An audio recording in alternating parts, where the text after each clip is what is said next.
Dear students, अभी तक अपन GOC first पढ़ रहे थे और जैसा कि मैंने आपको बताया था कि जीओसी फर्स्ट इन 4 टॉपिकों में पूरा आ जाता है।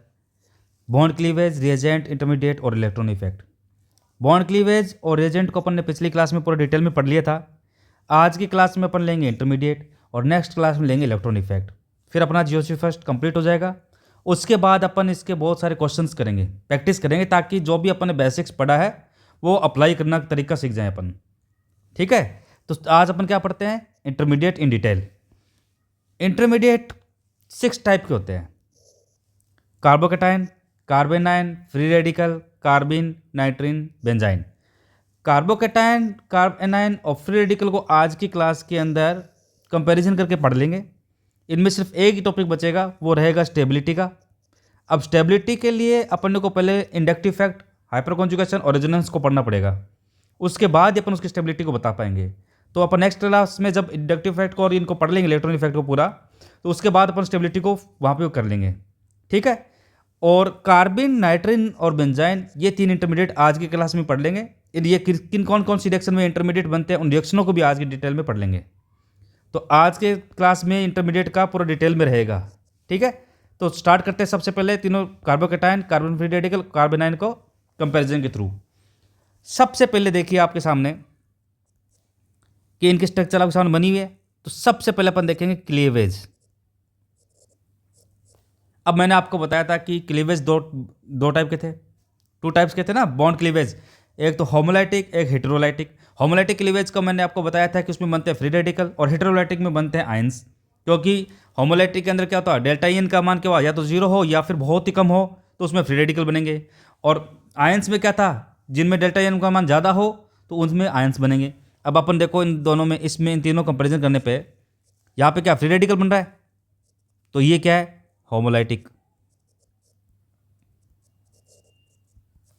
इन दोनों में आयंस बन रहे हैं, तो ये तो दोनों क्या हो गए, हेटेरोलाइटिक क्लीवेज।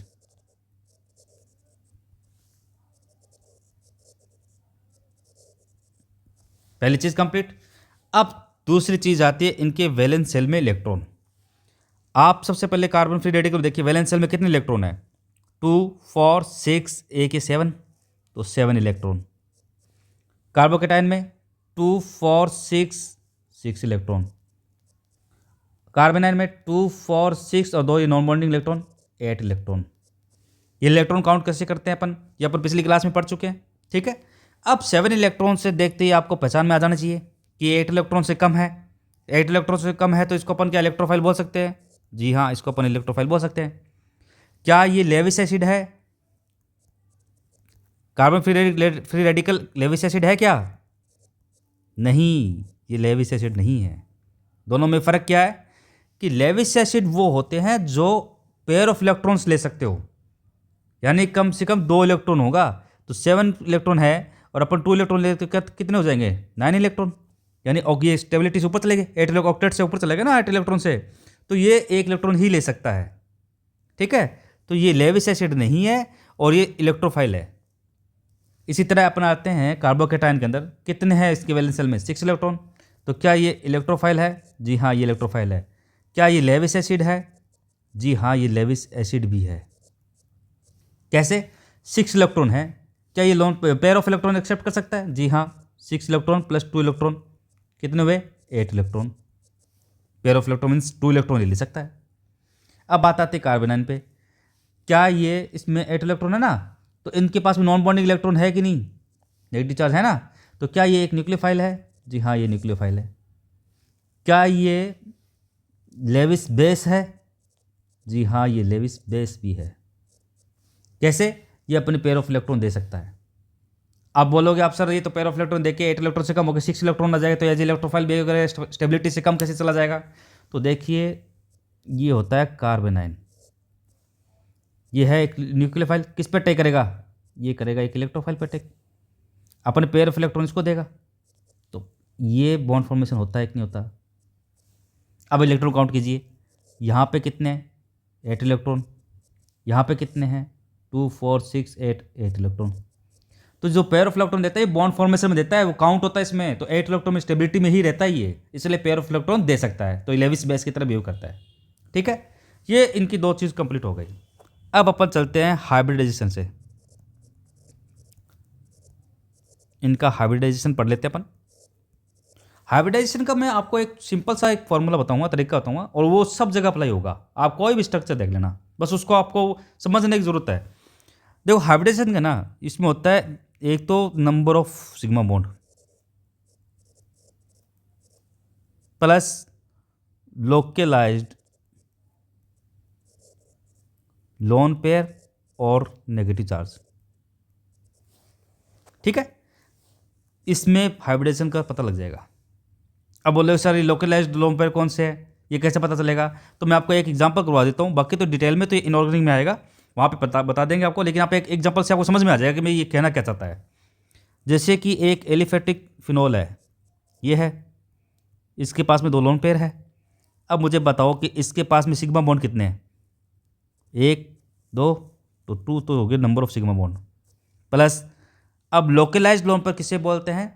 वे लोन पेयर जो रेजोनेंस में काम ना आते हो, ठीक है, वो डिलोकलाइज नहीं होंगे, तो उनको अपन काउंट करेंगे। क्या यहाँ पे ये लोन पेयर है, 2 लोन पेयर इनके पास में, क्या यहाँ पे रेजोनेंस हो रहा है? नहीं हो रहा। दोनों लोन पेयर लोकलाइज्ड है कि नहीं है? ये लोन पेयर भी कहीं रेजोनेंस में काम नहीं आ रहा, और ये लोन पेयर भी कहीं रेजोनेंस में काम नहीं आ रहा, तो दोनों लोकलाइज्ड लोन पेयर है ना। तो 2 + 2 यानी स्टेरिक नंबर कितना है? 4। 4 का कौन सा हाइब्रिडेशन होता है? sp3। ठीक है, अब बनाते हैं अपन फिनोल। ये अपना है फिनोल, ये 2 लोन पेयर है इसके पास में। ठीक है, नंबर ऑफ सिग्मा बॉन्ड तो वही देंगे, 2 भी, एक ये रहा, एक ये रहा। अब भी देखो यहाँ पे लोकलाइज्ड और डिलोकलाइज्ड लोन पेयर, उसकी पहचान इसके एग्जांपल से हो जाएगी। देखो ये लोन पेयर है, ये क्या डिलोकलाइज हो रहा है कि नहीं हो रहा? रेजोनेंस कर रहा है ना ये, तो इसको बोलेंगे डिलोकलाइज्ड लोन पेयर, ये काउंट नहीं होगा। अब एक चीज़ और, तो फिर बोले सर हम तो इसको भी कर देंगे, भी ये बोले, आप बोल दोगे सर हम तो इसको भी नहीं। आप एक लोन पेयर को डिलोकलाइज कर सकते हो क्योंकि दोनों अलग अलग प्लेन में होते हैं। अब जो लोन पेयर डिलोकलाइज होता है ना, वो तो होता है आउट ऑफ प्लेन, और जो लोन पेयर लोकलाइज्ड होता है, जो डिलोकलाइज नहीं होता है, वो होता है इन द प्लेन। ठीक है, दोनों अलग अलग लोन प्लेन में होते हैं, इसलिए एक डिलोकलाइज होगा, एक लोकलाइज्ड होगा। तो 2 + 1 3, तो इसमें हाइब्रिडेशन कौन सा हुआ? sp2। ठीक है, अब इस तरीके से अपन इन तीनों इंटरमीडिएट का भी हाइब्रिडेशन निकाल लेते हैं। अब देखिए इसमें ये रहा आपका कार्बन फ्री रेडिकल। अब मुझे एक बात आओ कि इसमें नंबर ऑफ सिग्मा बॉन्ड कितने हैं? 1 2 3 3 सर। क्या इसके पास में लोन पेयर है? नहीं है, ये फ्री रेडिकल लोन पेयर नहीं है। क्या इसके पास में नेगेटिव चार्ज है? नहीं है सर। तो 3 + 0 यानी sp2 हाइब्रिडाइजेशन, और इसका शेप क्या होगी? Trigonal planar. ठीक है, अब चलते हैं कार्बोकेटाइन के पास में। Number of sigma bond 1 2 3। क्या इसके पास में लोन पेयर है? नहीं है। क्या इसके पास नेगेटिव चार्ज है? नहीं है। 3 + 0 कितने हो गए? स्टेरिक नंबर 3, स्टेरिक नंबर 3 हो गए। और कौन सा हाइब्रिडेशन हो गया? sp2। शेप वही, ट्राइगोनल प्लेनर। अब आते हैं कार्बेनाइन पे। नंबर ऑफ सिग्मा बॉन्ड कितने हैं? 1 2 3, वही 3 प्लस लोन पे या नेगेटिव चार्ज? नेगेटिव चार्ज है भी। क्या ये लोग रेजोनेंस में काम आ रहा है? नहीं आ रहा, तो इसको काउंट करेंगे। 4 स्टेरिक नंबर यानी sp3 हाइब्रिडेशन। ठीक है, अब इसमें sp3 हाइब्रिडेशन आ गया, इसमें sp2 इसकी यहाँ शेप क्या होगी? इसकी शेप होगी ट्राइगोनल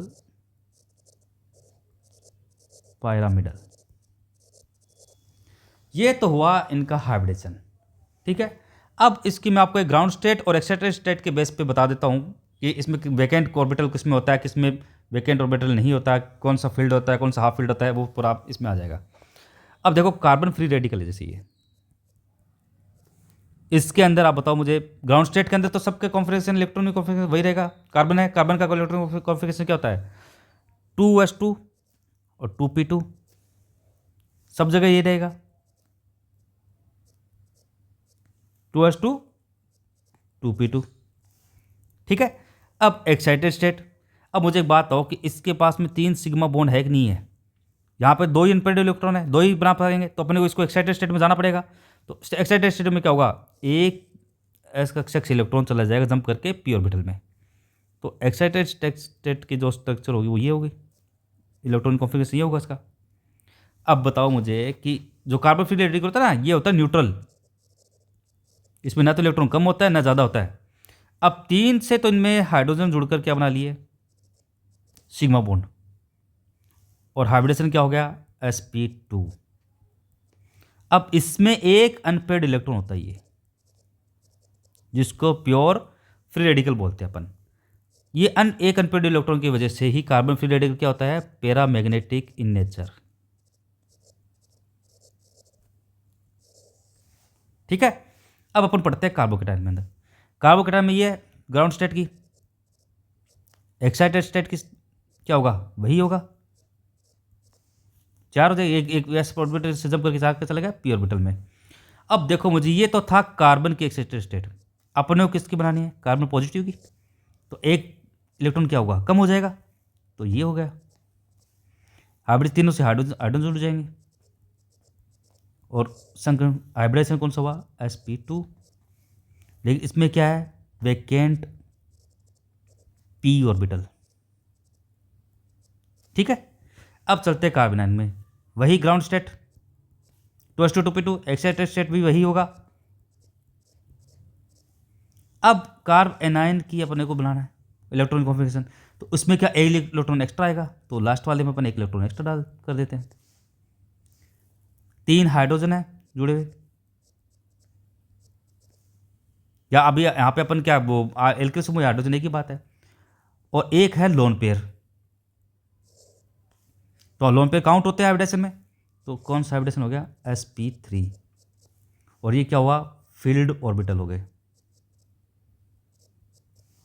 ठीक है। इसको स्ट्रक्चर द्वारा दिखा दिया अपने भी। कार्बन फ्री रेडिकल में क्या हुआ, हाफ फील्ड,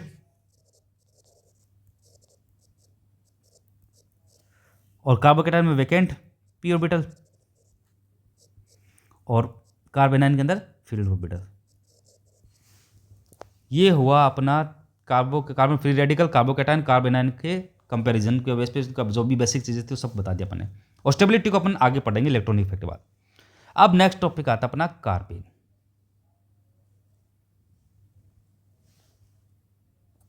अब आता अपना कार्बन में। कार्बन में क्या है कि कार्बन की स्ट्रक्चर देखो आप, कार्बन क्या है, यही तो है, बाइवेलेंट और एक लोन पेयर। ठीक है, इसको बोलते हैं कार्बन। और ये कंपाउंड एक्स की जगह अपन कुछ भी ले सकते हैं, यहाँ पे एच हाइड्रोजन, क्लोरीन, ब्रोमीन और पीएच ऐसे करके कुछ भी लिख सकते हैं। यहाँ पे भी हाइड्रोजन, क्लोरीन, ब्रोमीन, पीएच कुछ भी, ये सब कार्बन कहलाएगी। कार्बन का मतलब होता है बाइवेलेंट और एक लोन पेयर हो, वो कार्बन कहलाएगी। अब इसका अपन वैलेंस वाले इलेक्ट्रॉन में देख लेते हैं कि इसमें 4 तो होते हैं बॉन्डिंग, 4 तो बॉन्डिंग इलेक्ट्रॉन होते हैं, और 2 होते हैं इसके पास में नॉन बॉन्डिंग। ठीक है, यानी इसके पास में कार्बन के पास में कितने हुए, 6 इलेक्ट्रॉन। अब 6 इलेक्ट्रॉन होते क्या हुआ, ये एज इलेक्ट्रोफाइल किस पे अटैक करेगा, न्यूक्लियोफाइल पे। ठीक है। अब देखते हैं कि कार्बन होता क्या है। तो carbon are the conjugate base of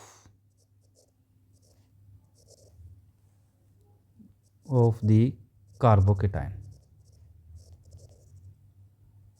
यानी कि ये कार्बोकेटाइन का कॉन्जुगेट बेस होता है। कैसे, देखिए आपके सामने है एक कार्बोकेटाइन, अब ये H+ देगा तो इसको बोलेंगे अपन कॉन्जुगेट एसिड।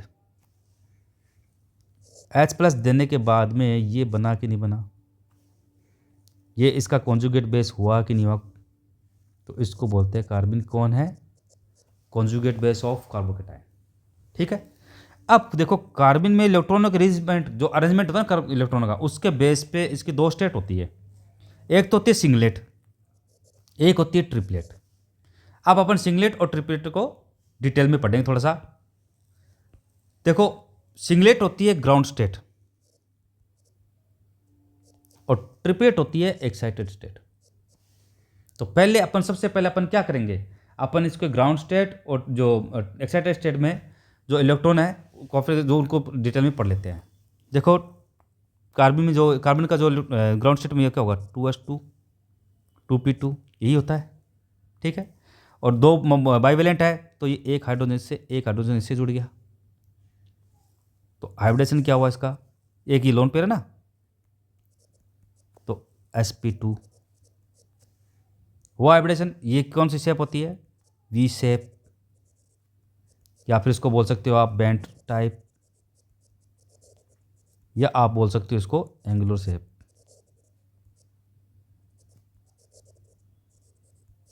ठीक है, ये तो हो गया ग्राउंड स्टेट की हाइब्रिडेशन कि ग्राउंड स्टेट में कौन सा हाइब्रिडेशन होता है, sp2 होता है।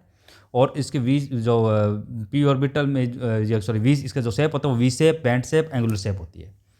अब इसमें एक होता है वेकेंट पी ऑर्बिटल, दिख रहा है आपके सामने।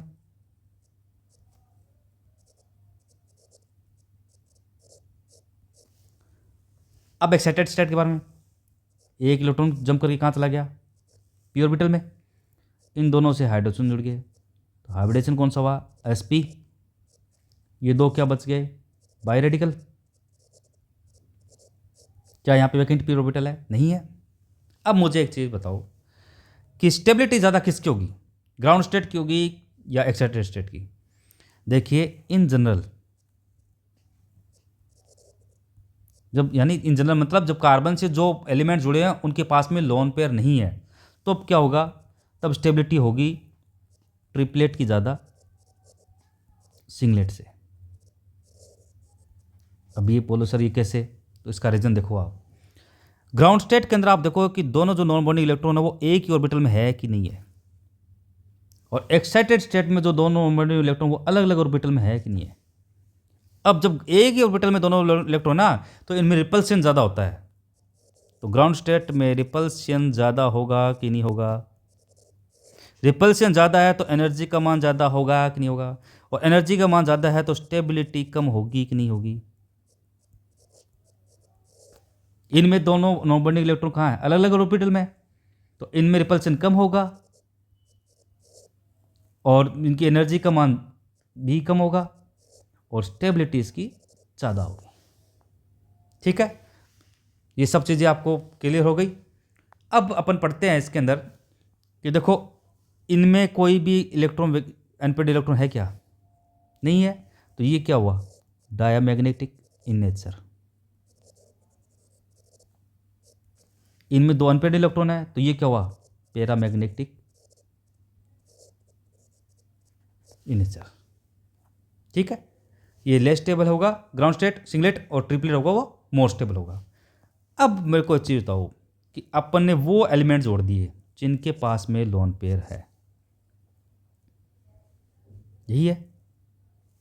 अब मेरे को चीज़ बताओ कि जब इनके पास में फ्लोरीन के पास में लोन पेयर है, अब सिंगलेट के अंदर अपने देखा वैकेंट पी ऑर्बिटल है, ये था ना वैकेंट पी ऑर्बिटल, तो ये फ्लोरीन अपने लोन पेयर क्या करेगा, वैकेंट पी ऑर्बिटल में दे देगा, ओवरलैपिंग करेगा, ओवरलैपिंग से इसकी स्टेबिलिटी क्या होगी, ज़्यादा हो जाएगी सिंगलेट की। ट्रिपलेट के अंदर आप देखो लोन पेयर तो है लेकिन वैकेंट पी ऑर्बिटल नहीं है, तो जब ये इसको जो ओवरलैपिंग और इनको क्या बोलते हैं, बैक बॉन्डिंग। तो अगर जब एलिमेंट हेलो ग्रुप जुड़े हो, जिससे अगर इनसे हेलो, अगर ये हेलो ग्रुप जुड़े हों तब स्टेबिलिटी का ऑर्डर क्या होगा, हेलो ग्रुप या जो भी लोन पेयर वाले ग्रुप जुड़े हों, तो सिंगलेट की स्टेबिलिटी ज़्यादा हो जाएगी ट्रिपलेट से। ठीक है, समझ में आया आपको चीज़। रीजन मैंने आपको बता दिया कि बैक बॉन्डिंग हो रही है, इलेक्ट्रॉन जाके वैकेंट ऑर्बिटल में चल के ओवरलैपिंग कर लेंगे और बैक बॉन्डिंग करके स्टेबिलिटी को बढ़ा लेंगे। अब एक चीज़ और बतानी थी मुझे कि आप पूछोगे तो सर इसको अपन सिंगलेट को, ग्राउंड स्टेट को सिंगलेट ही क्यों बोलते हैं और इनको ट्रिपलेट ही क्यों बोलते हैं। देखो इनका मैं आप वैसे आपके सिलेबस में थी, लेकिन थोड़ा सा इन जनरल आपको एक नॉलेज के लिए आप बोल ही दो कि सर इसको सिंगलेट ही क्यों बोलते हैं। सिंगलेट का मतलब होता है कि ये एक ही पीक दिखाता है, और ट्रिपलेट का मतलब होता है कि 3 पीक दिखाता है। अब ये क्यों होता है, ये इसका पिक्स का इनका एक फॉर्मूला होता है स्पिन मल्टीप्लिसिटी,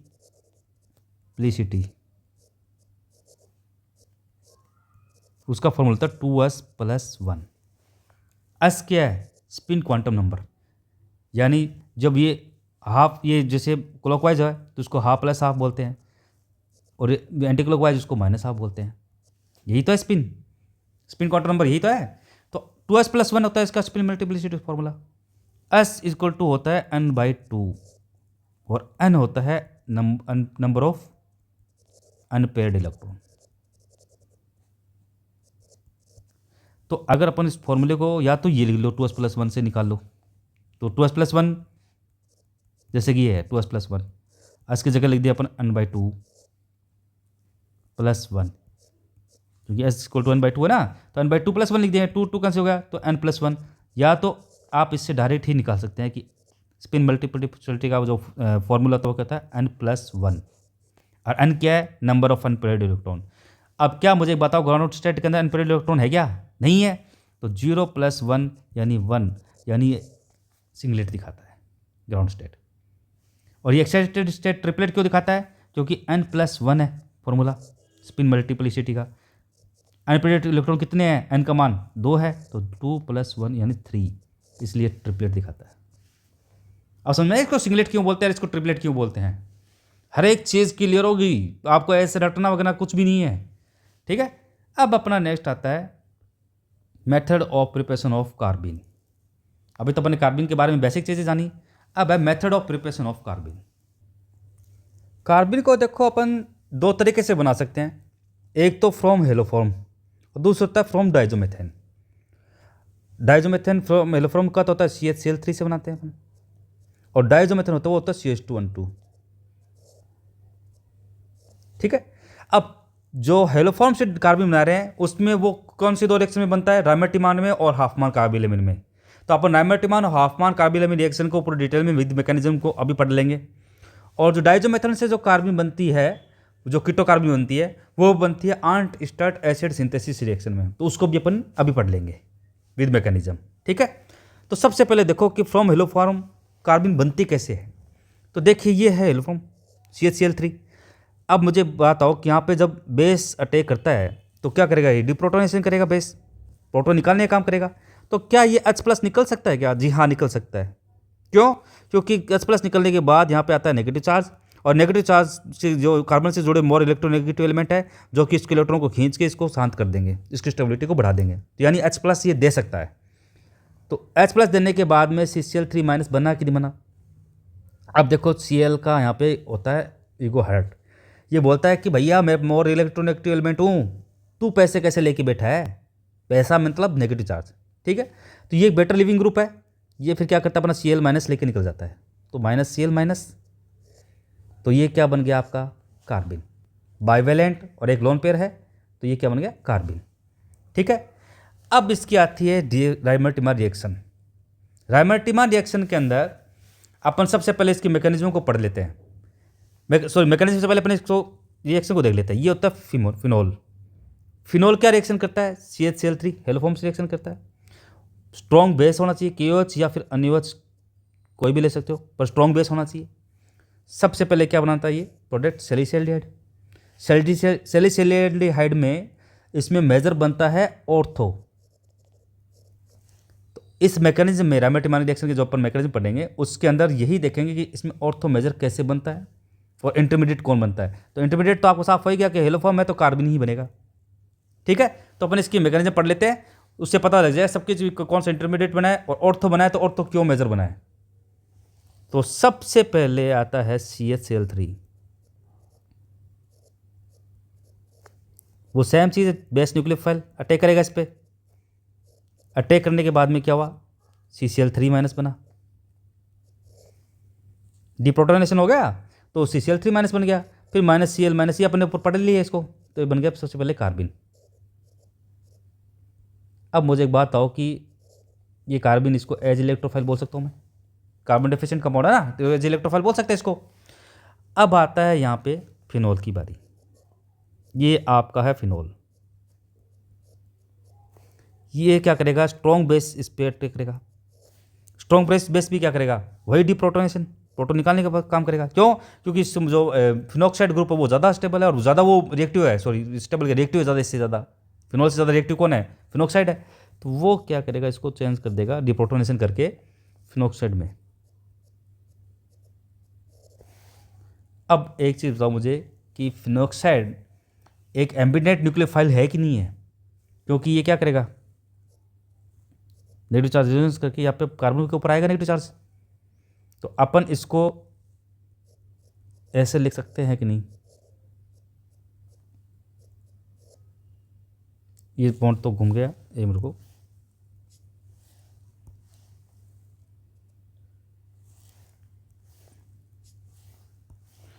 ये ऐसे है, ठीक है, यहाँ पे आ गया नेगेटिव चार्ज, ये बना सकते हैं अपन। अब एक चीज़ बताओ कि ये है न्यूक्लियोफाइल और ये था इलेक्ट्रोफाइल। अब ये जहाँ पे पैसे की अधिकता, ये इलेक्ट्रोफाइल इस पर अटैक करेगा कि नहीं करेगा? तो यहाँ पे क्या करेगा, CCl2 जो कि एक इलेक्ट्रोफाइल है वो अटैक करेगा न्यूक्लियोफाइल पे। तो इसके बाद ये बना कि नहीं, ये हाइड्रोजन बेंजीन का है पहले से ही, ठीक है। अब हाइड्रोजन बोलता है कार्बन को, इसको कार्बिन को, इसको बोलता भाई कि देख भाई, मेरे भाई के पास पैसा था, मतलब इसके पास, मेरे भाई के पास पैसा था, लेकिन उसने तुझे पैसा दिया तेरी मुसीबत में, आज मैं मुसीबत में हूँ, तो तू मुझे पैसा देगा कि नहीं देगा? वो बोले भाई आजा, कोई दिक्कत नहीं है। तो ये बॉन्ड क्या करता है, यहाँ से यहाँ जाता है और ये डबल बॉन्ड वाला वापस नेगेटिव ऑक्सीजन के पास नेगेटिव चार्ज के रूप में चला जाता है। तो इसके बाद ये बना कि नहीं, मुझे एक चीज़ बताओ आप, ओ नेगेटिव आ गया, यहाँ पे बॉन्ड फॉर्मेशन कर लिया हाइड्रोजन वाला, यह H जुड़ गया और ये 2 Cl जुड़ गया। अब क्या करता है कि न्यूक्लियोफाइल अटैक करता है, बेस अटैक करता है, ठीक है। अब बेस क्या बोलेगा, बेस बोलेगा भैया मैं बेटर न्यूक्लियोफाइल हूँ, इन दोनों न्यूक्लियोफाइल को बाहर निकालो। तो ये क्या करेगा, दोनों Cl को रिप्लेस कर देगा। यहाँ पे ये बना कि नहीं, अब एक चीज़ आप ध्यान रखना हमेशा कि एक ही कार्बन पे 2 OH समूह है, 2 ग्रुप है ना OH एक ही कार्बन पे, तो वो अनस्टेबल होता है, तो वहाँ पे आपको वाटर निकालना ही निकालना है। तो ये वाटर निकल जाएगा, तो इसके बाद ये बना कि नहीं,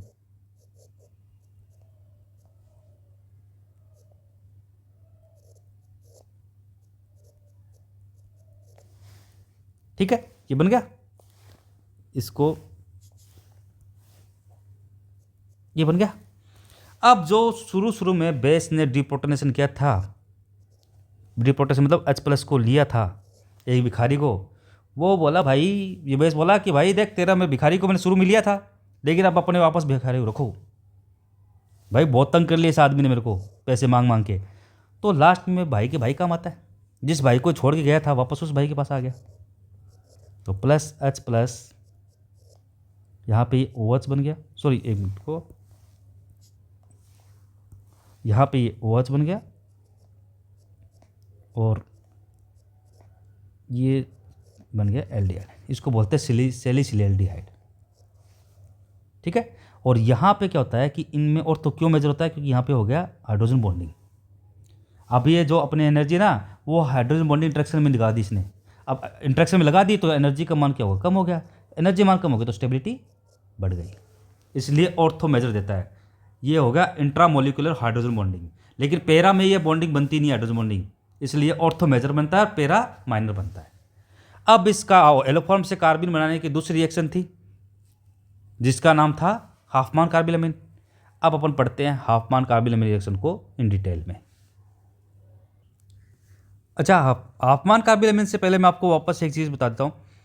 रायमेटिमान रिएक्शन में जो मेन चीज़ें याद रखने वाली वो क्या है कि रिएक्टेंट में एक तो फिनोल है, एक हेलोफॉर्म है, स्ट्रॉन्ग बेस की प्रेजेंस होनी चाहिए, और प्रोडक्ट बनता है सैलिसिलएल्डिहाइड, ऑर्थो मेजर बनता है, और एक इंपॉर्टेंट चीज़ इंटरमीडिएट होता है वो कौन होता है, कार्बिन, ठीक है।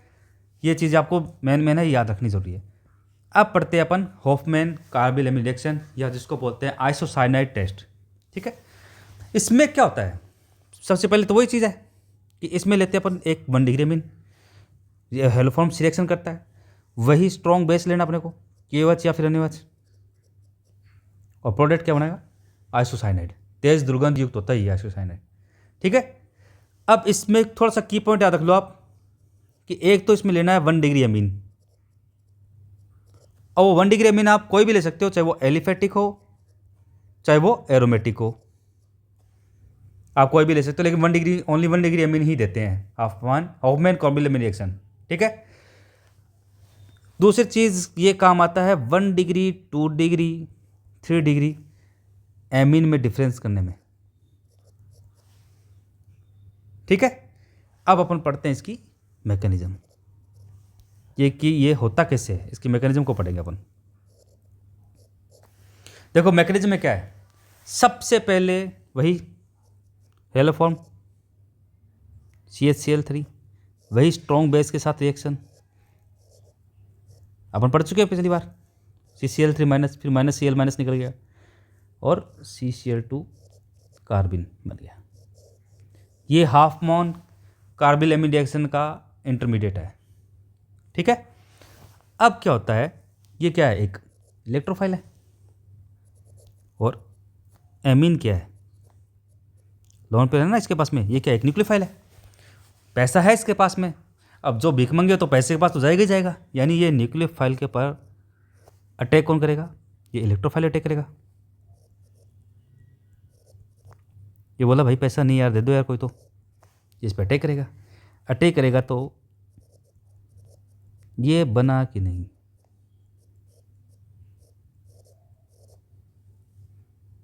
CCl2 इसमें जुड़ गया और यहाँ पे आ गया पॉजिटिव चार्ज, ये बना कि नहीं, बन गया। अब क्या होता है यहाँ पे कि जो स्ट्रॉन्ग बेस है ना, वो क्या करेगा, डीप्रोटोनेशन, H+ को निकालेगा, और ये बॉन्ड आएगा यहाँ पे। जब ये बॉन्ड यहाँ पे आएगा तो क्लोरीन अपना बेटर लिविंग ग्रुप है, ये अपना नेगेटिव जो Cl- के ग्रुप पे बाहर निकल जाएगा। तो इसके बाद ये बना कि नहीं, बन गया ये।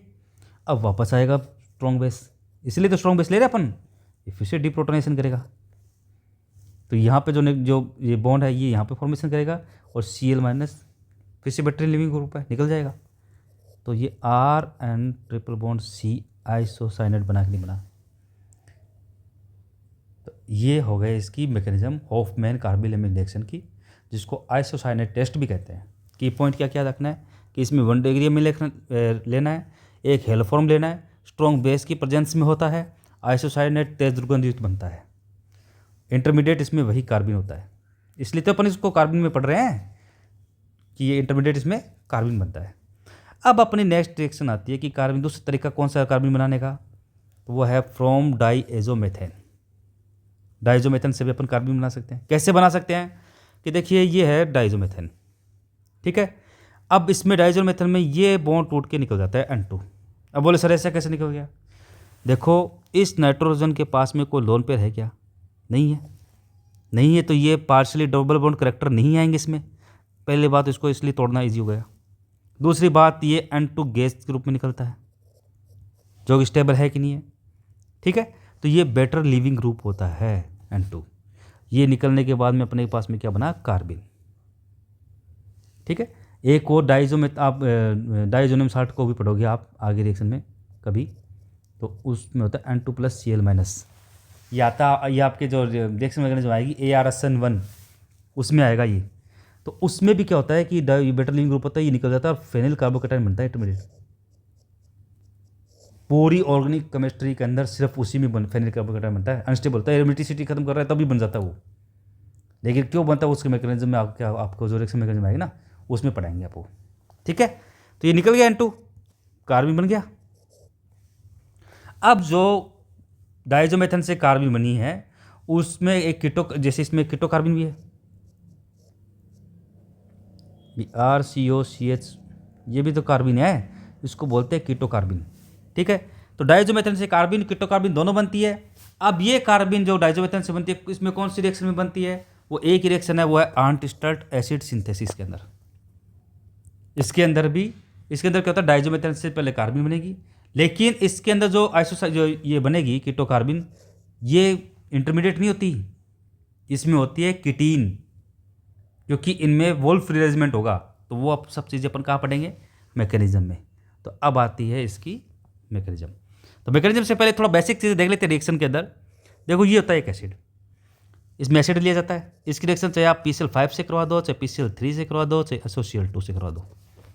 सबसे पहले एसिटिल क्लोराइड बन गया अपने पास में, यहाँ तक तो कोई प्रॉब्लम है ही नहीं आपको। अब अपन लेते हैं डाइजोमेथेन CH2N2। ये क्या है, ये एक न्यूक्लियोफाइल है और एक वीक बेस है, ये दोनों काम कर रहा है, ठीक है। तो ये जो CH2 डाइजोमेथेन अपन लिया है, ये फिर क्या करेगा, एसिटिल क्लोराइड से रिएक्शन करके बनाएगा पहले कीटोकार्बिन, और कीटोकार्बिन में बाद में बनने के बाद में इसमें होता है एक वुल्फ रीअरेंजमेंट।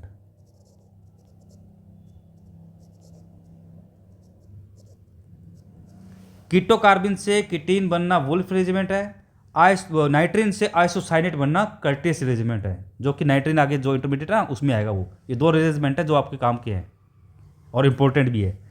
तो इसमें जो कीटीन बनती है ना, ये कीटीन होता है इंटरमीडिएट। तो मेन इंटरमीडिएट कीटीन है, ना कि कीटोकार्बिन।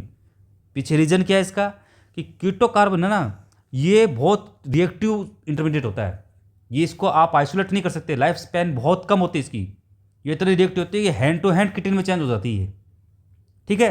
तो स्टेबल इंटरमीडिएट को अपन मानते हैं, और स्टेबल इंटरमीडिएट कौन है, कीटीन है। हालांकि रिएक्टिव इंटरमीडिएट की ये कीटोकार्बिन है, लेकिन अपन यहाँ पे जब नीट के बेस पे अगर आपको कोई पूछे कि इंटरमीडिएट कौन है, तो कीटीन है। कीटीन ना दिया हो तो, और ये कीटोकार्बिन दिया हो तो कीटोकार्बिन को अपन क्लिक कर देंगे, लेकिन अगर दोनों दिए हो तो कीटीन को ऑप्शन को क्लिक करना है, ठीक है। अब क्या होता है, कीटीन से इसमें हाइड्रोलिसिस हो जाता है, HOH, तो एक कार्बन एक्स्ट्रा एसिड बनता है। तो आंट-स्टार्ट एसिड सिंथेसिस में होता है, एसिड से एक कार्बन एक्स्ट्रा एसिड बनता है, ठीक है। ये आ गई आपकी आंट-स्टार्ट एसिड सिंथेसिस की रिएक्शन। वैसे ही आपके सिलेबस में नहीं है, लेकिन आपको मैकेनिज्म इसको पढ़ना है तो मैं चलो आपको मैकेनिज्म भी बता ही देता हूँ, कभी कभी पूछ लेते हैं। तो ये देखो इसमें क्या था, सबसे पहले RCOCl, RCOH है, ये रिएक्शन करता है PCl5 या PCl3, किसी से करवा दो आप, क्या बन गया, एसिटिल क्लोराइड। यहाँ तक कोई प्रॉब्लम है ही नहीं आपको। फिर इसके बाद क्या होता है कि बॉन्ड ऐसे घुमा, यहाँ पे नेगेटिव, यहाँ पे पॉजिटिव, ये पोलर पाई बॉन्ड वाला ये इलेक्ट्रोफाइल है कि नहीं है ना, क्योंकि नेगेटिव चार्ज ऑक्सीजन के द्वारा स्टेबल है, लेकिन पॉजिटिव चार्ज जो इलेक्ट्रॉन, ये मोर इलेक्ट्रॉन नेगेटिव एलिमेंट है, ये खींचने का काम करेगा, तो पॉजिटिविटी की रिएक्टिविटी बढ़ जाएगी, तो ये एज इलेक्ट्रोफाइल बिहेव करेगा, इलेक्ट्रोफाइल की तरह बिहेव करेगा। तो CH2N2 में आपको बताया था कि यहाँ पे नेगेटिव चार्ज, यहाँ पे पॉजिटिव चार्ज, तो ये नेगेटिव चार्ज होने की वजह से ये न्यूक्लियोफाइल है कि नहीं है, तो ये इस पर अटैक कर देगा। हर चीज़ की कंसेप्ट है, आप बस आप बेसिक क्लियर है ना, आप रिएक्शन खुद कर दोगे। अगर आपके एग्जाम के अंदर कोई रिएक्शन अगर पढ़ी भी नहीं है और आपकी बेसिक क्लियर है, तो आप, मैं गारंटी ले रहा हूँ, आप उसको आप खुद कर दोगे। तो इसको अपन ऐसे कर सकते हैं, नहीं कर सकते, क्या किया अपन, एक इलेक्ट्रोफाइल को न्यूक्लियोफाइल को इलेक्ट्रोफाइल पर अटैक ही तो करवाया है। अब क्या होता है कि ये बॉन्ड बना यहाँ पे, और Cl- तब बेटर लिविंग ग्रुप है, निकल जाता है। ये बोलता है, जब ऑक्सीजन को बोलता है, जब तेरे पास पैसा है तो मुझे क्यों रोक रखा है भाई, मेरे को जाने दे यार। तो ये यहाँ से ये बना कि नहीं, बन गया। अब क्या होता है कि अपन पहले वाले रिएक्शन में क्या बेस लेते थे, अब यहाँ से अलग से बेस लेने की जरूरत नहीं है, क्योंकि CH2N2 क्या है, एक वीक बेस भी तो है। मैंने आपको लिखाया था कि एक न्यूक्लियोफाइल और एक वीक बेस है, ठीक है। ये क्या करेगा, डीप्रोटोनेशन, इस H+ को निकालेगा, नहीं निकालेगा। बोले सर इसको H+ को ऐसे कैसे निकाल देंगे, ये कैसे ऐसे कैसे निकल जाएगा, भाई निकल सकता है, एसिडिक हाइड्रोजन है, H+ निकलने के बाद यहाँ पे नेगेटिव चार्ज आता है, ये डिग्लोकलाइज हो रहा है कि नहीं हो रहा, तो ये H+ दे देगा, क्योंकि जो नेगेटिव चार्ज है वो स्टेबल है इसके बाद, ठीक है। तो इससे क्या बना, RCOCH-N2। अब क्या होता है कि N2 का ईगो हर्ट हो जाता है, ये बोला भाई जब तेरे पास पैसा है, जो मेरे तेरे से ज़्यादा इलेक्ट्रोनेगेटिव एलिमेंट मैं हूँ, और फिर भी तेरे पास पैसा है, तो मेरा क्या काम है, मैं मेरा पैसा लेके जा रहा हूँ। तो ये पैसे लेके चला गया, तो यहाँ से RCOCH, ये कीटोकार्बिन बनी कि नहीं बनी। अब ये क्या होती है कि इसकी बहुत रिएक्टिव होती है, क्यों, क्योंकि ये भाई साहब चलाने लग जाते हैं कि भाई पैसा नहीं है, पैसा नहीं है, पैसा नहीं है। तो इसको आइसोलेट नहीं कर सकते, इसको अपन इंटरमीडिएट, इसलिए इंटरमीडिएट नहीं मानते कीटो कार्बन को। तो भाई जी ये भाई साहब अपना आता है एक R-। ये बोलता है यार क्यों टेंशन ले रहा है यार, क्यों चिल्ला रहा है, मैं आ रहा हूँ, मैं मदद करूँगा तेरी। ठीक है, तो ये कार्बन टू कार्बन माइग्रेशन होता है। और एक इलेक्ट्रॉन रिच सेंटर क्या करेगा, इलेक्ट्रॉन डेफिशिएंट कार्बन पे अटैक करेगा। तो कार्बन टू कार्बन माइग्रेशन है। अब कार्बन जो R- लेके जा रहा है तो इसको बोलते हैं एनाइनोट्रोपिक रीअरेंजमेंट। ठीक है, और ये होता है रिटेंशन ऑफ कॉन्फ़िगरेशन, मतलब जिस प्लेन में ये R था ना एल्किल समूह, उसी प्लेन में जुड़ता है। तो रिटेंशन ऑफ कॉन्फ़िगरेशन भी है ये। तो इसको अपन आगे ये लिख सकते हैं, नहीं लिख सकते, RCH double bond C double bond O कीटीन। अब जो कीटो कार्बिन से कीटीन बना, इस रीअरेंजमेंट को बोलते हैं अपन वुल्फ रीअरेंजमेंट। ठीक है, अब ये जो इंटरमीडिएट बना था ये रिएक्टिव बहुत होता है, इसलिए इसको इंटरमीडिएट नहीं मानते अपन। ये जो है इंटरमीडिएट ये स्टेबल है। अगर आपको कोई पूछ ले, ऐसे पूछ ले कि मोर रिएक्टिव इंटरमीडिएट बताओ, तो फिर आप कीटो कार्बन कर सकते हो। लेकिन अगर ऐसे पूछे कि स्टेबल इंटरमीडिएट कौन सा है या फिर स्टेबल इंटरमीडिएट कौन सा है, तो कीटीन है। अब आगे कुछ है ही नहीं इसमें, हाइड्रोलिसिस कर दो इसका, तो A कार्बन एक्स्ट्रा एसिड बन गया। ये हो गया आपका अनस्टर्ड एसिड सिंथेसिस। अब आता है नेक्स्ट इंटरमीडिएट नाइट्रेट।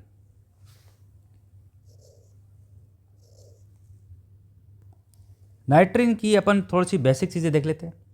इसके पास में क्या होता है कि दो तो बॉन्डिंग इलेक्ट्रॉन और 4 होते हैं इसके पास में नॉन बॉन्डिंग इलेक्ट्रॉन। टोटल कितने हुए, 6 इलेक्ट्रॉन। तो ये एज इलेक्ट्रोफाइल बिहेव किया कि नहीं किया, 8 इलेक्ट्रॉन से कम है ना, ऑक्टेट कंप्लीट नहीं है तो एज इलेक्ट्रोफाइल ही है। अब मुझे एक बात, इसको ये है मोनोवेलेंट है ना इसके पास में, और 4 है इसके पास में नॉन बॉन्डिंग, 2 लोन पेयर है इसके पास में, उसको बोलेंगे अपन नाइट्रिन। अब एक ऐसी भी होती है, इसको बोलते हैं जैसे कीटोनाइट्रिन। कीटोनाइट्रिन में एक रिएरेंजमेंट पाया जाएगा। ये कौन सी रिएक्शन में आएगी, ये आएगी आपके हॉफमैन ब्रोमोमेड रिएक्शन में। तो उसमें जो रिएरेंजमेंट होगा ना उसको बोलेंगे कर्टियस रिएरेंजमेंट। 2 टाइप रिएरेंजमेंट है, वोल्फ और कर्टियस। वोल्फ आई थी कार्बिन में और कर्टियस आई थी नाइट्रिन में। तो अब सबसे पहले अपन देखते हैं मेथड ऑफ प्रिपरेशन ऑफ नाइट्रिन, बनती कैसे है नाइट्रिन। देखो नाइट्रिन को अपन 3 तरीकों से बना सकते हैं, फ्रॉम एल्किलेजाइड, फ्रॉम कीटोजाइड और फ्रॉम एमाइड। एमाइड वाली आपको अच्छे से पता है कि बहुत जो इंपॉर्टेंट रिएक्शन है आपके एग्जाम की बेस पे, इसको अपन अच्छे से पढ़ाएंगे। उसका नाम है हॉफमैन ब्रोमोमाइड रिएक्शन या फिर हॉफमैन ब्रोमोमाइड डिग्रेडेशन रिएक्शन। ठीक है, ये इन तीनों से क्या बनेगा, नाइट्रिन बनेगा। और जो हॉफमैन ब्रोमोमाइड रिएक्शन है ना, इसमें तो नाइट्रिन जो इंटरमीडिएट बनेगी ना, उसको नाइट्रिन नहीं बनेगी, उसमें आइसोसाइनेट बनेगी। उसको चलो अपन आगे पढ़ लेते हैं। सबसे पहले अपन पढ़ते हैं फ्रॉम एल्किलेजाइड से नाइट्रिन फॉर्मेशन। देखो फ्रॉम एल्किलेजाइड, एल्किलेजाइड होता क्या है, यही है RN minus RN triple bond N, इस पे पॉजिटिव चार्ज और इस पे लोन पेयर। अब क्या होता है जब इसको अपन हीट देते हैं तो ये क्या होता है कि बेटर लिविंग ग्रुप है, निकल जाएगा। तो इससे नाइट्रिन बनी कि नहीं, नाइट्रिन तो है ये। तो पहला फिर मेथड क्या है, फ्रॉम एल्किलिक एसिड का, इससे नाइट्रिन बन जाएगी। दूसरा है फ्रॉम कीटोजाइड, उसमें भी सेम है ये, बस कीटो करके फिर एजाइड जोड़ना है।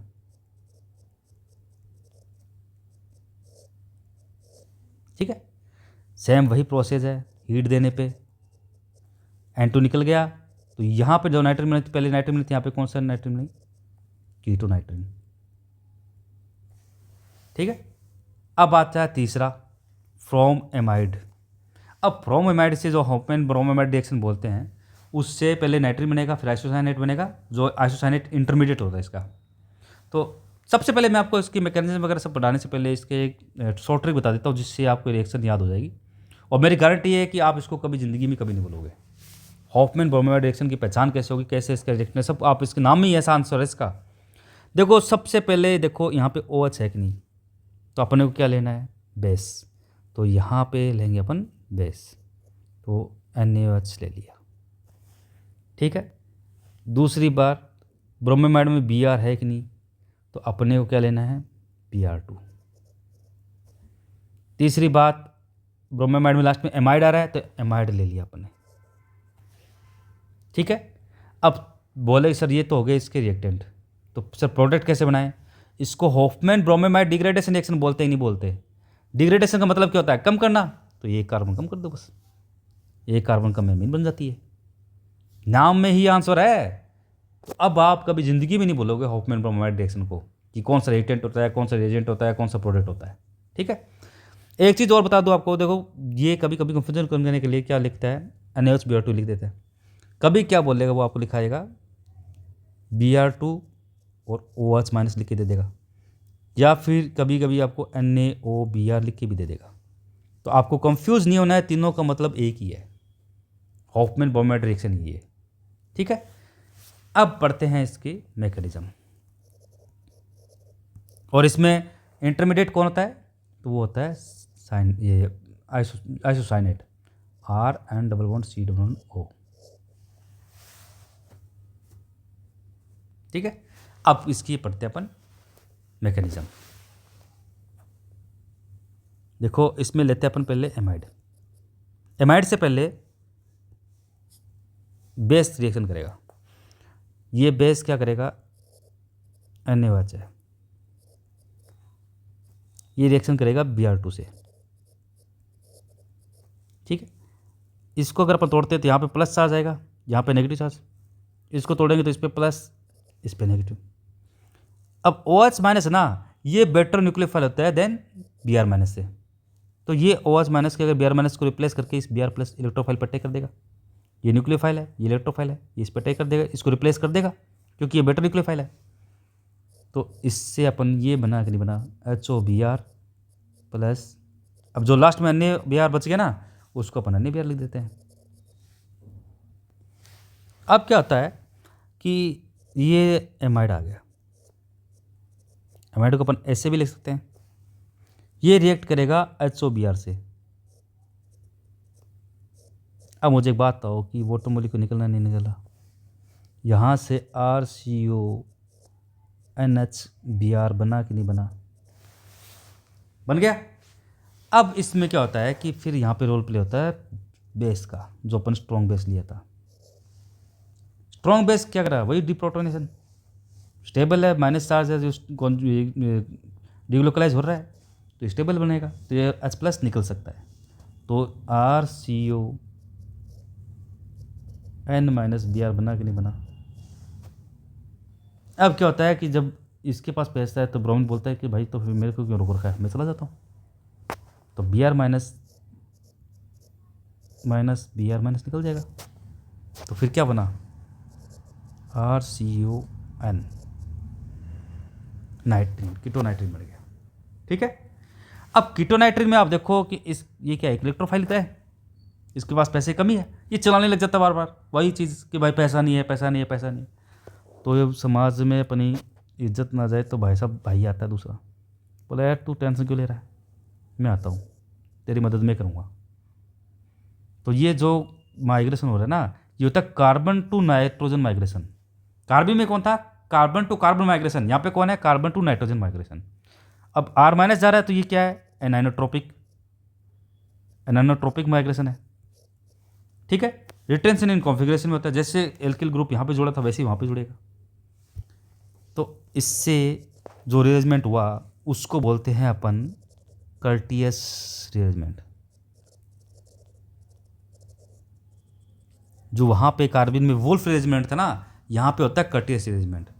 और क्या बनाया, RN+CO, आइसोसाइनेट।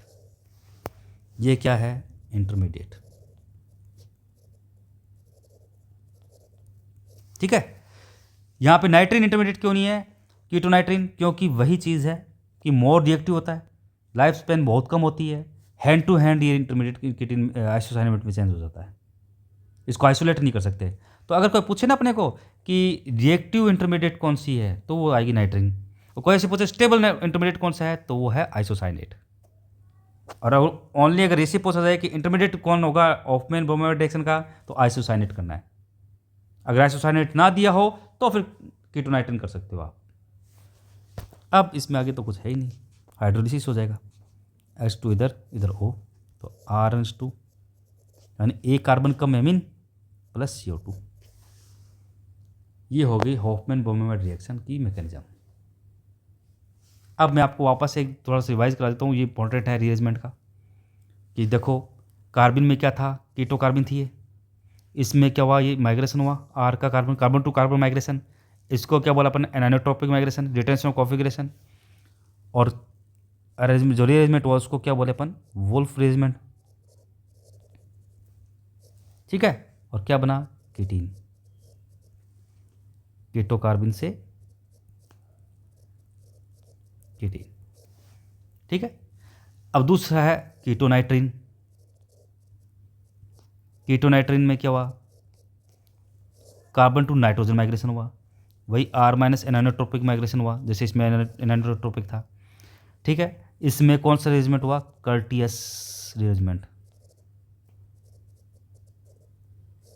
और प्रोडक्ट क्या बना इसमें, आइसोसाइनेट। ये है इंटरमीडिएट, इसमें हॉफमैन बोहमेर रिएक्शन में। आगे इसमें हाइड्रोलिसिस होता है और एमीन बन जाता है। अब देखो मैं आपको कीटोनाइट्रिन जो जिनमें रिएक्शन में बनता है वो 4 रिएक्शन है। इन 4 रिएक्शन में कीटोनाइट्रिन बनता है, उससे फिर इंटरमीडिएट, वही ये कीटोनाइट्रिन बनता है जो इंटरमीडिएट होता है वो क्या होता है, रिएक्टिव इंटरमीडिएट होता है। और उससे बनता है आइसोसाइनेट, और आइसोसाइनेट में जो हाइड्रोलिसिस होकर 1 डिग्री एमीन बनेगा। ये 4 रिएक्शन है, चारों रिएक्शन में कीटोनाइट्रिन बनेगा, उसे आइसोसाइनेट बनेगा और 1 डिग्री एमीन बनेगा। ठीक है, अब इनको एक साथ अपन देख लेते हैं। हॉफमैन बोहमेर रिएक्शन को मैं आपको बता चुका हूँ, वो सेम है RCOCH। इसकी NH3 के साथ में रिएक्शन करवा दो आप, पहले एमाइड बनेगा, फिर एमाइड बनने के बाद में इसके अंदर आप अन्य स्ट्रॉन्ग बेस या फिर क्या ले सकते हो, Br2, और उससे क्या बनाएगा, कीटोनाइट्रिन, कीटोनाइट्रिन से आइसोसाइनेट और फिर एमीन 1 डिग्री एमीन। ये अपन अभी पढ़ा ही है, मैकेनिज्म भी पढ़ी इसकी अभी। अब आती है कर्टियस रिएक्शन। कर्टियस रिएक्शन में क्या होता है कि एसिड है पहले वही, उसकी मैंने बताया था आपके PCl5, PCl3 या SOCl2, इनमें से किसी के साथ रिएक्शन करवा दो। पहले बना एसिटिल क्लोराइड। अब एसिटिल क्लोराइड के बाद में इसमें यूज़ करते हैं NaN3 सोडियम एजाइड, या फिर हाइड्रोजन NH2NH2, दोनों में से कोई एक, या फिर DPPA यानी PHOPON3OPH, इसको बोलते हैं DPPA यानी DPPA। इसकी फुल फॉर्म क्या है, डाई फेनिल फॉस्फोरिल एजाइड। ठीक है, डाई फेनिल फॉस्फोरिल एजाइड, इन तीनों में से कोई भी ले सकते हैं। तो सबसे पहले क्या बना, कीटोजाइड। मैंने आपको पढ़ाया कीटोजाइड से एजाइड वो कीटोनाइट्रिन बन सकता है। कैसे बनता है, बेटा लिविंग ग्रुप है, निकल जाएगा, तो कीटोनाइट्रिन बनेगा पहले। कीटोनाइट्रिन में फिर रेजमेंट होगा, कौन सा रेजमेंट हो रहा है इनमें, सब में, इन सब में एक रेजमेंट होता है जो है कर्टियस। क्या बना, आइसोसाइनेट, फिर उसमें हाइड्रोलिसिस हो गया 1 डिग्री एमीन, यानी चारों रिएक्शन एक साथ हो रही है आपकी। ठीक है, इसी तरह सबमिट रिएक्शन है, वही एसिड लिया, इसकी रिएक्शन कराएंगे किसके साथ, प्लस H2SO4 एसिड के साथ, या फिर इसमें अपन क्या ले, एक और प्लस में और क्या लेंगे, HN3, या फिर इसको अपन बोल सकते हैं N3H। इनसे रिएक्शन करके पहले क्या बनाएगा, कीटोनाइट्रिन, फिर वही चीज़ आइसोसाइनेट और फिर 1 डिग्री एमीन, कर्टियस अरेंजमेंट, वही एनानोट्रोपिक आर माइनस माइग्रेशन कॉन्फिगरेशन, सारा वही चीज़ है कर्टियस के बारे में जो मैं आपको बता चुका हूँ। ठीक है, अब अपन थोड़ी सी ये, जैसे ये तो अपन ने पढ़ लिया था हॉफमैन बोहमेर। अब कर्टियस की और सबमिट की, इनकी दोनों की मैकेनिज्म पढ़ लेते हैं। तो सबसे पहले देखते हैं कर्टियस रिएक्शन की मैकेनिज्म। ठीक है, देखो कर्टियस रिएक्शन में क्या होता है, सबसे पहले वही एसिड है, यहाँ पे तो अपने को जानने की जरूरत ही नहीं है। PCl5 से रिएक्शन RCOCl, ये बना कि नहीं, बन गया। अब क्या होता है, यहाँ पे अपन ने क्या लिया था, NaN3 सोडियम हाइड्राइड, तो NaN, यहाँ पे डबल बॉन्ड नेगेटिव चार्ज और यहाँ पे डबल बॉन्ड पॉजिटिव चार्ज, ठीक है, और ये N-। अब क्या होता है कि ये NaCl निकलेगा, नहीं निकलेगा, और ये बेटर लिविंग ग्रुप है, ठीक है, इसको बाहर निकालने पहले NaCl निकाल देते हैं, तो RCON,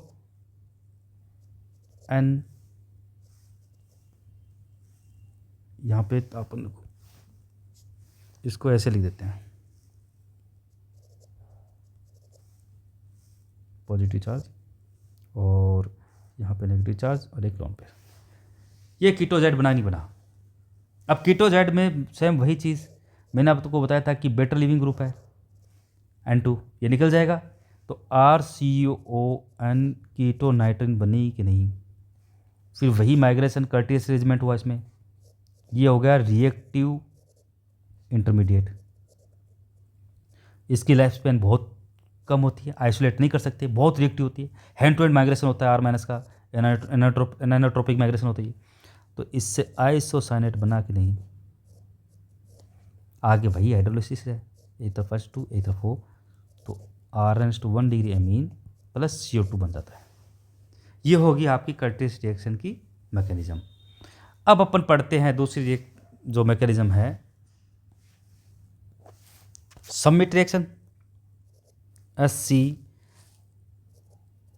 ये हो गई आपकी सबमिट रिएक्शन। अब पढ़ेंगे इसकी मैकेनिज्म, ठीक है। सबमिट रिएक्शन में क्या होता है, सबसे पहले वही एसिड है, इन सब में एसिड है, आप ये देख लेना कॉमन, ये हो गया एसिड। इसमें आपको रिएक्शन को सबको बेस में करवाया था बाकियों को, यहाँ पे ये रिएक्शन कौन सी मीडियम में हो रही है, ये हो रही है एसिडिक मीडियम में, क्योंकि अपन ने क्या लिया था H2SO4, H2SO4 क्या करेगा, H+ देगा, यहाँ पे लोन पेयर है कि नहीं है, तो ये यहाँ पे अटैक करेगा कि नहीं करेगा, तो इससे आगे क्या बना, RCOOH+, ये बना कि नहीं बना। अब ये वाटर मॉलिक्यूल निकलेगा नहीं निकलेगा, तो RCO एसाइल कार्बोकेटायन बना कि नहीं बना, इसको क्या बोलेंगे, एसाइल केटायन, ठीक है। अब क्या होता है कि N3H, ये था, यहाँ पे पॉजिटिव चार्ज, यहाँ पे नेगेटिव चार्ज, ये इसके पास में लोन पेयर है। अब देखो ये इलेक्ट्रोफाइल है कि नहीं है, नॉन जो अपने पोलर पाई बॉन्ड वाला है, वही नेगेटिव चार्ज में ऑक्सीजन के द्वारा स्टेबल हो जाता है, लेकिन पॉजिटिव चार्ज की रिएक्टिविटी, ये पोलर पाई बॉन्ड वाला इलेक्ट्रोफाइल है कि नहीं है ना, इलेक्ट्रॉनिक डेफिशिएंट का मोड है, इलेक्ट्रॉन की कमी इसके पास में, यहाँ पे इलेक्ट्रॉनिक सेंटर है कि नहीं है, इसके पास लोन पेयर है, ये इलेक्ट्रॉन की अगर ये क्या न्यूक्लियोफाइल की तरफ बिहेव करेगा, तो ये इस पर अटैक करेगा, तो आगे ये बना कि नहीं, RCON, ये अपना H+ दे देगा, ठीक है, तो N double bond N double bond, इस पे पॉजिटिव, इस पे नेगेटिव, इस पे लोन पेयर, ये बन गया। अब क्या होता है कि वही चीज़ सेम कीटोजाइड बन गई, तो N2 माइग्रेशन कर जाएगा, ये निकल जाएगा, अपना लिविंग ग्रुप है, बेटर लिविंग ग्रुप है, तो RCON नाइट्रिन, कीटो नाइट्रिन बनाएगी नहीं बनाएगी, कीटो नाइट्रिन, सेम वही चीज़, आगे वही R- का माइग्रेशन, तो RN double bond C double bond O isocyanate बना कि नहीं बना, यहाँ पे भी वही सेम चीज़, अगर मोर रिएक्टिव इंटरमीडिएट पूछे तो कीटो नाइट्रिन, और अगर स्टेबल इंटरमीडिएट पूछे तो आइसोसाइनेट, और अगर इंटरमीडिएट पूछे तो आइसोसाइनेट, ठीक है। आगे इसमें हाइड्रोलिसिस हो ही जाएगा, एक तरफ H2 एक तरफ O, तो 1 डिग्री एक कार्बन कम एमीन बना कि नहीं बना, भी इसमें एक कार्बन कम एमीन बन गया ना, पहले RCOH था, एक कार्बन एक्स्ट्रा था, अब RNH2 बन गया, तो इन सब के अंदर जो रिएक्शन इनमें सब में कौन बना, प्रोडक्ट एमीन, ये आपकी कॉमन है, ठीक है। अब आप देखो अपन ने क्या किया, जो Hofmann bromide reaction, Curtius reaction और सबमिट रिएक्शन, ये तीनों हो गई अपनी। अब अपना आता है लॉसन रिएरेंजमेंट, जो आपके सिलेबस में तो नहीं है, लेकिन इसको मैं थोड़ा सा आपको बता देता हूँ इसके बारे में, बाकी आपके सिलेबस में तो ये नहीं है। लॉसन रिएरेंजमेंट में क्या होता है कि ये लिया जाता है रिएक्टेंट जिसको बोलते हैं अपन हाइड्रोक्सामिक एसिड। हाइड्रोक्सामिक एसिड, ठीक है। ये हाइड्रोक्सामिक एसिड है ना, ये सबसे पहले क्या होगा, कन्वर्ट होगा कीटोनाइट्रेट में और फिर आइसोसाइनेट में कर्टिस रेजिमेंट द्वारा और फिर 1 डिग्री में। ये आपके सिलेबस में नहीं है तो इसलिए अपन को इसको डिटेल में नहीं पढ़ेंगे, ठीक है। अब आता है अपना नेक्स्ट लास्ट इंटरमीडिएट बेंजाइन। देखिए बेंजाइन में क्या होता है कि अपन लेते हैं स्ट्रॉन्ग बेस NaNH2, ठीक है। ये स्ट्रॉन्ग बेस क्या करेगा इसमें, ये करेगा डीप्रोटोनेशन। सबसे पहले H+ निकाल देगा। अब डीप्रोटोनेशन होने के बाद में जो ये क्लोरोबेंजीन है ना, इसमें से हाइड्रोजन निकाल दिया, डीप्रोटोनेशन कर दिया, तो यहाँ पे आया नेगेटिव चार्ज, ठीक है। सिंपल चीज़ है, स्ट्रॉन्ग बेस ने प्रोटॉन निकाला है।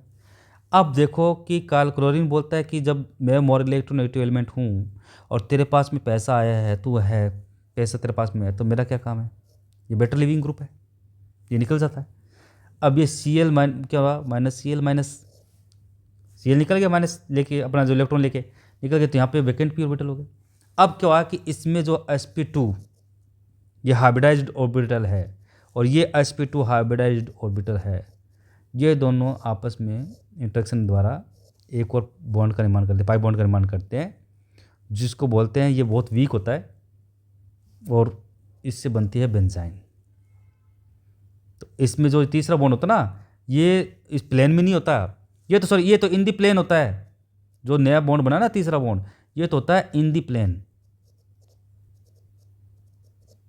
और जो बेंजीन वाला पाई बॉन्ड है ना, ये प्लेन में नहीं होता है, ये होता है आउट ऑफ प्लेन, ठीक है।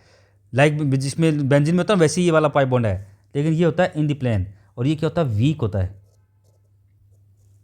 ये वीक और डिस्टोर्टेड होता है, ठीक है। ये काउंट नहीं होता इसमें पाई बॉन्ड, तो इसलिए बेंजाइन एक एरोमेटिक कंपाउंड भी है, क्योंकि ये पाई बॉन्ड काउंट नहीं होता है। ये sp2 हाइब्रिडाइज्ड ऑर्बिटल में आपस में इंटरेक्शन से बनता है, ठीक है। तो इसलिए बेंजाइन में सभी कार्बन sp2 हाइब्रिडाइज्ड होते हैं। बेंजाइन में क्या है, सभी कार्बन sp2 हाइब्रिडाइज्ड होते हैं। ऐसे नहीं कि आप ये 3 ट्रिपल बॉन्ड देख के यहाँ पे sp कर दो, नहीं, sp2 हाइब्रिडाइज्ड है सभी, ये एरोमेटिक स्पीसीज है एक। और इसमें sp2 जब आपस में ओवरलैप करते हैं तो इससे क्या होता है, इनमें रिपल्सन बहुत होता है। रिपल्सन होता है तो ये हाईली रिएक्टिव होती है बेंजाइन। ये इतनी रिएक्टिव होती है कि बेंजाइन में ये इतनी खतरनाक हो जाती है कि जब इसको कोई और रिएक्टेंट नहीं मिलता ना, तो ये आपस में रिएक्शन कर लेती है और ये बना लेती है डाइमर।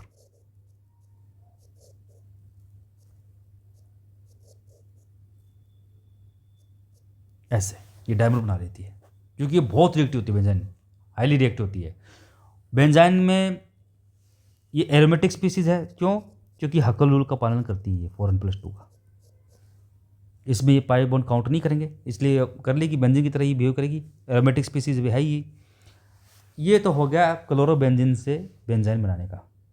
बेंजाइन की जो इंपॉर्टेंट चीज़ थी वो सारी मैंने आपको बता दी। एक अपन बेंजाइन बना सकते हैं एंथ्रानिलिक एसिड से, इसे एंथ्रानिलिक एसिड से भी अपन बेंजाइन बना सकते हैं। कैसे, सबसे पहले अपन लेंगे NaNO2+ सांद्र कंसनट्रेट HCl,